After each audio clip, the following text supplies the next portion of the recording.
गोस्वामीजी एक एक वंदन करत जातात. मग 5 सोरठे येतात. एका एका सोरठ्यामध्ये एक एक वंदन होतं. गजाननाचं वंदन होतं, भगवान भास्कराचं वंदन होतं, शारदाजींचं वंदन झालेलं असतं, सरस्वतीजींना वंदन होतं, भगवान शिवजींसाठी पुन्हा एक सोरठा प्रकट होतो. पण मंडळी, मला एका नेमक्या ठिकाणी घेऊन यायचंय. गोस्वामीजी अंतिम सोरठा. आणि मंडळी, गोस्वामीजी आपल्या रामचरित्रामधली पहिली चौपाई ज्यांच्या चरणी वाहतात ते असतात सद्गुरु.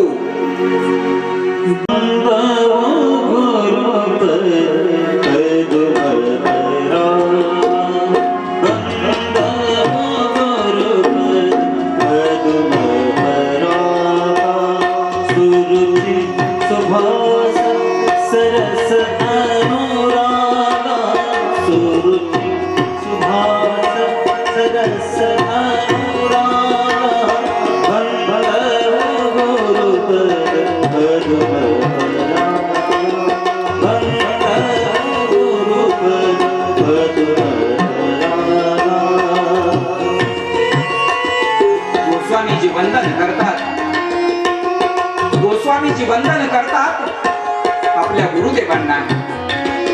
गोस्वामीजी म्हणतात की या रामचरित्राची सुरुवात करताना मला माझे गुरुदेव पहिल्यांदा आठवतायत.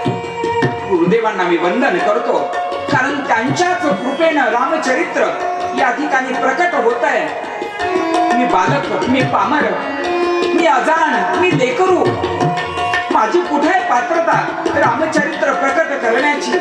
माझी कुठे आहे पात्रता हे रामचरित्र तुम्हाला सांगण्याची? कुठला तरी एक स्पर्श असतो बघा, तो स्पर्श बोलविता होतो, तो स्पर्श लिहायला लावतो. गोस्वामीजी गुरुदेवांना वंदन करतात. गुरुदेवांना वंदन करताना गोस्वामीजी त्यांच्या चरणी नम्र होतात, त्यांच्या चरणी लीन होतात.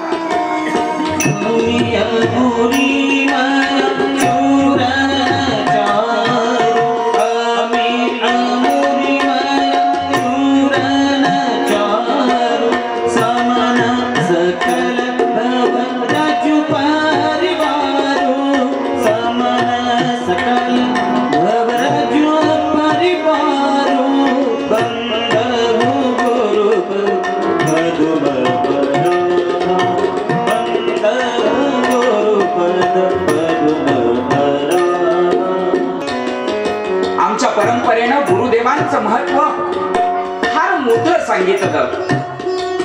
गुरु आमच्या आयुष्याला मार्गदर्शन करणारा, गुरु आम्हाला एक वेगळी विवेकाची दृष्टी प्रदान करणारा, गुरु ज्या ठिकाणी आम्ही चुकूत त्या ठिकाणी आमच्या करंगळीला धरून चालविणारा, या देशाच्या मातीनं आम्हाला हा संस्कार दिला. गुरुर ब्रह्मा गुरुर विष्णू गुरुर देवो महेश्वरः, गुरु साक्षात परब्रह्म, साक्षात परब्रह्म. भगवंतापेक्षा सुद्धा गुरुची महती या देशात गायली गेली. का म्हणून हो? गुरु परंपरेचे एवढे गोडवे अनेक ग्रंथांनी गायले. का म्हणून? माणूस जन्मतो, मार्गाक्रमण पुढं पुढं होऊ लागत, बाल्यावस्था पुढे जात असते. वय वाढतं म्हणजे बाल्यावस्था संपतेच असं नाही. विवेक दृष्टी जर आली नाही तर ती बाल्यावस्था कुठपर्यंत लांबेल सांगता येत नाही. गुरु या परंपरेनं गुरु या शब्दाला खरंच खूप मोठं महत्व दिलं. खूप. का?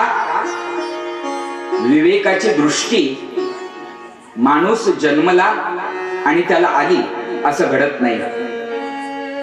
विवेक दृष्टी येते गुरु स्पर्शानंतर. थोडस कठीण वाटेल पण नीट ऐका मंडळी. डोळे सगळ्यांना आहेत, आम्ही सगळे बघत असतो, आम्हा सगळ्यांना दिसतं. डोळे आहेत म्हणजे आम्हाला विवेकाची दृष्टी आहे असं नाही. डोळ्यांनी समोर जे घडतं आहे ते दिसतं,